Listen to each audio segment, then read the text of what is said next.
Kalau saya mengatakan kartu kredit tidak riba, apakah saya akan dihujat? Bener deh, menurut saya kartu kredit kalau benar cara pakainya tidak riba. Sungguh, karena cara pakainya yang salah jadi riba kartu kredit itu. Bener nggak gitu? Saya yakin banyak yang senewan dengan komentar di awal ini. Banyak korban kartu kredit bakal nyolot dengan pernyataan di awal ini. Yang padahal kartu kreditnya pernah menyelamatkan mereka sesaat, tetapi karena memang lagi ada masalah keuangan, jadi aja harus bayar bunga cicilan. Dibilang kartu kreditnya yang salah. Padahal kalau dia tidak menyicil, langsung bayar lunas. Gak kena masalah tuh, gak kena yang namanya riba. Maaf loh, ini hanya pendapat saya yang bodoh urusan riba. Bener deh, banyak yang menganggap kartu kredit tidak riba kalau tidak ada bunga yang dikenakan alias tidak pernah menyicil. Masalah itu timbul karena salah kelola keuangan pribadinya lah yang membuat perilakunya menyicil dan berbunga melalui kartu kredit. Itulah riba. Jadi pendapat saya riba itu tindakan, bukan benda yang namanya kartu kredit. Karena itu saya tetap punya kartu kredit dan tetap akan menggunakan tanpa pernah sekalipun saya telat bayar. Bagi saya, kartu kredit adalah alat bayar pengganti uang hanya untuk pelumas transaksi atau dalam tanda petik greasing the transaction. Karena saya tidak mau menjadi bergantung pada satu komoditas alat transaksi yang namanya uang kartal atau uang tunai. Kapok saya percaya uang kartal secara mutlak. Mending e-money, mending digital money yang saya pakai. Saya harus mempunyai banyak sistem pembayaran, baik payment gateway dunia maya maupun dunia nyata. Terlepas dari makin ajaibnya dunia pembayaran, saya harus tetap belajar dan tetap ingin tahu lebih dalam lagi. Saya lapar informasi agar saya mendapatkan penggunaan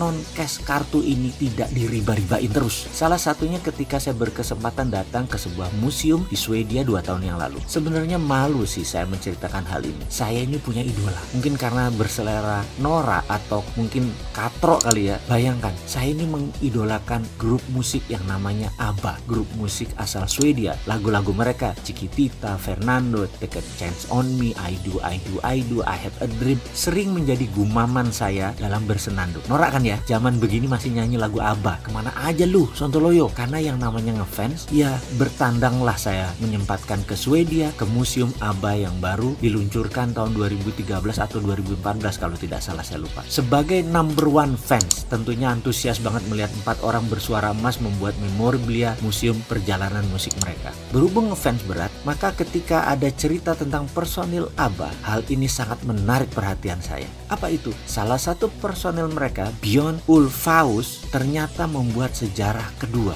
Setelah menduniakan ABBA, dia membuat hampir seluruh Swedia tidak memakai uang tunai lagi. Personil ABBA ini membuat sejarah lagi sebagai pelopor cashless revolution. Ceritanya, suatu hari putra Björn di apartemennya di Stockholm kemalingan sampai 2 kali dalam setahun. Peristiwa ini sangat membekas di hati Björn dan mulai berpikir bagaimana kalau seandainya dunia tidak ada uang tunai atau cashless. Pasti si pencuri tidak bisa menjual barang curiannya karena semua dengan mudah terdata. Sejak saat itu dia mulai menulis di blognya dan menulis di banyak artikel. Salah satunya dibahas adalah bagaimana tindakan kriminal ternyata semua berujung pada uang atau uang yang untraceable cash, uang yang tidak bisa diurut lagi, uang yang tidak ketahuan pemiliknya. Jika ada digital record atau catatan digital untuk setiap transaksi, perampokan, fraud, penipuan keuangan, dan koruptor di dunia ini akan tamat, akan berakhir. Sebagai sebuah komitmen pada dirinya sejak 2011 dia berhenti menggunakan uang tunai. Semua digital, semua card, semua cashless, dan tidak pernah menggunakan tunai sejak saat itu. Bahkan di museum ABBA ini tidak terima pembayaran tunai. Dia meletakkan pesan di pintu masuk. Saya menantang semua orang untuk stop menggunakan uang tunai. Saat ini dunia menderita karena tindakan kriminal, mulai dari narkoba hingga pencurian sepeda. Karena tindakan kriminal memerlukan uang tunai. Mata uang krona Swedia adalah mata uang kecil pengaruhnya di dunia ini. Sebaiknya dijadikan contoh sebagai the first cashless society.